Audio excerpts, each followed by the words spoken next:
So, fully packed agenda today. Of course, MFF, the next annual budget, is the utmost importance.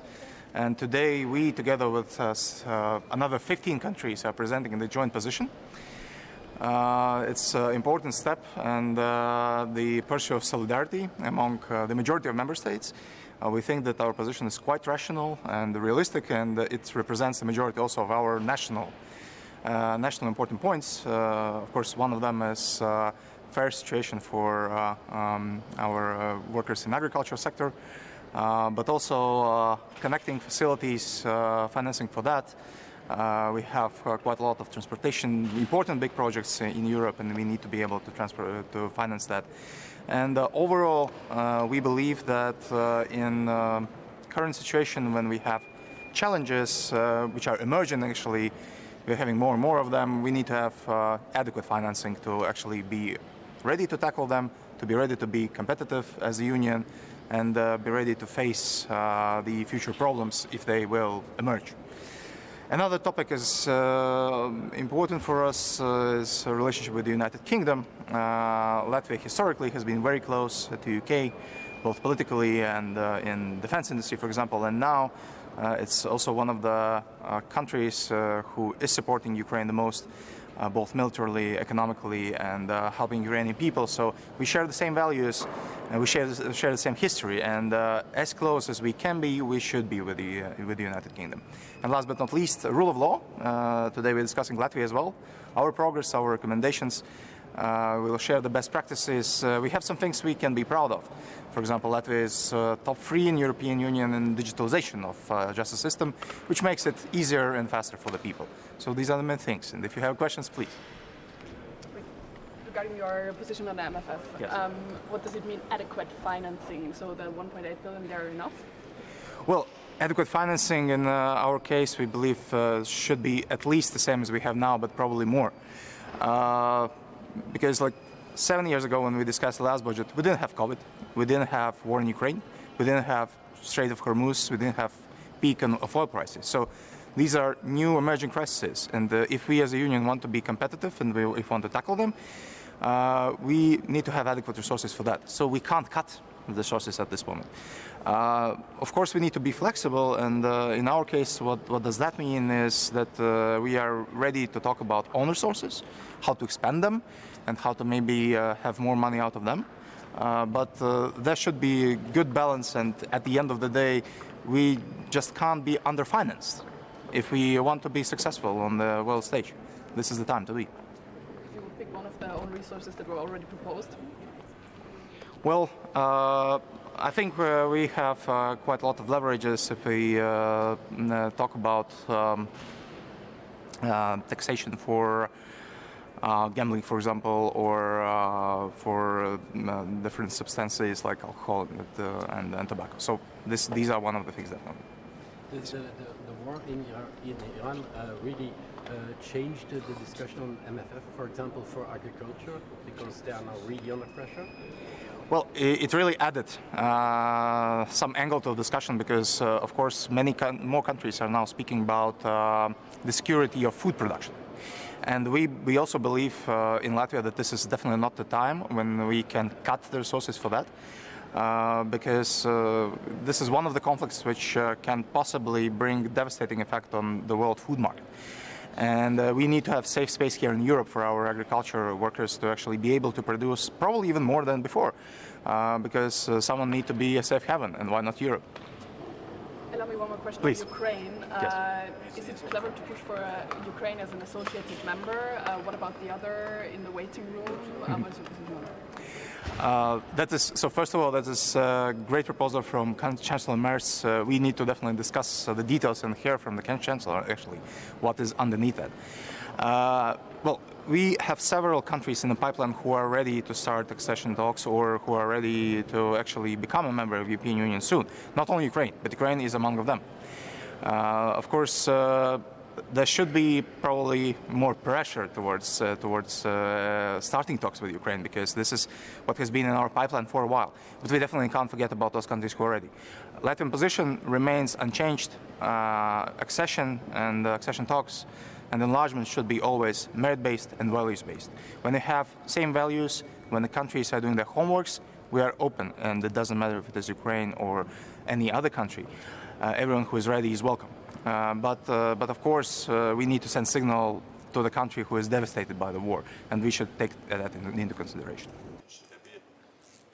You are preparing for the European Council, and the war in the Middle East is moving to another stage. In which stage and in which way the EU will engage, especially that nuclear deal will also involve lifting of the European sanctions? Oh, that's a great question. I don't think they have the direct answer right now, because you rightly mentioned that everything is changing very fastly, and we saw that finally the prices for Brent, for example, got down significantly in the last days. So that means that we'll probably have a little bit least heated discussions on the economic side of that. Europe always wanted, and I believe Europe will want to be part of discussions or part of negotiations, because Middle East is a very important region for us, and not only because of Strait of Hormuz, not only because war in Iran, but also because of our relations with other countries. We need to have this region safe, both militarily and economically. So we want to be on the table. This is first thing. I think it's too early to discuss about possible new sanctions, because the situation is really changing very fast, not only on negotiation side, but also on our understanding about the possible nuclear threat and how big it is. So too early to speak about that. But we want to be engaged, we want to be on the table. The region is very important for us. About another table, you want also to be on the table concerning Ukraine. Yes. Yes, and the European Council started to hear discussions about appointing or nominating EU negotiator. Do you think we are there? In which conditions do you engage in dialogue with Russia? I think we're not there yet, but the first and main condition should be that Russia should be ready to actually talk. They are not. They are not ready to engage in the meaningful peace talks. We have seen last year, 2025, there have been, I believe, 6 or 7 opportunities for them to actually agree to a permanent ceasefire or longer ceasefire. They rejected every one of them. Ukraine was ready, Europe was ready, USA was ready, not Russia. So this is the main precondition. While they are not really ready to talk about peace, peace talks are really harsh.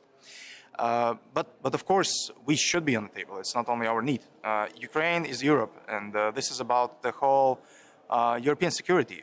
Baltic states, my country, and also Poland and Finland are seeing drones flying over our territories almost every day. And we have drones crashing in our territory. So this is a real impact of war already in the European Union. So that is one of the reasons, of course, that we need to be on the table. And we need to make sure that the peace is just and long-lasting, because otherwise there's no sense. Unfortunately, we don't believe that Russia will change their big position and big picture. They want to be aggressor in our continent. And well, nobody knows when this position will change. We need to make sure that Russia is weak enough to not be able to do anything bad. But we need to be on the table, and this is prerequisite if we want to have a real peace. So, Minister, what's a question about Ukraine? May I ask? Please. Russia just hit Ukraine with Artjoms missile for the third time since 2024.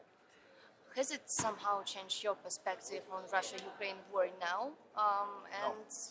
No, there's been no change because, well, Artjoms is a really great PR story in Putin's mind.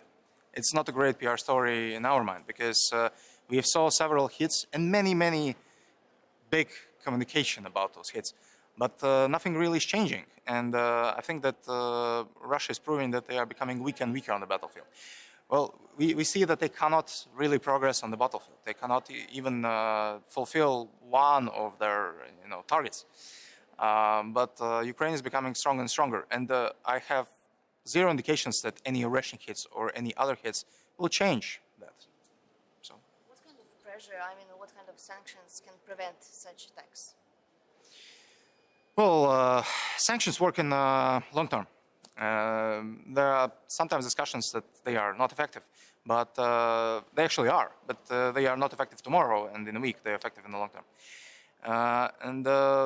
The main response is to cut all the economic ties with the West for Russia. So this should be the main point of the sanctions.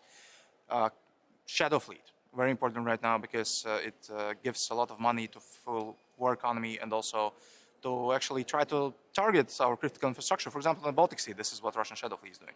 So we should decontain shadow fleet. We should continue working with those businesses around who are trying to help Russians to overcome sanctions. So this should be the main focus. It should be very painful for them to continue financing the war. It should be very, very painful. And this is our main response. When they will not have this opportunity anymore, they will be ready to talk. Because unfortunately, we don't see any other way right now. But economic pressure is the key. And if we are successful in that, and not only Europe, but actually countries around, including USA, including UK, which is why today's discussion about UK is very important because we need them on the table. They're a strong and big economy. So if we are altogether good on that, so this would be hopefully the starting of real negotiations about the peace.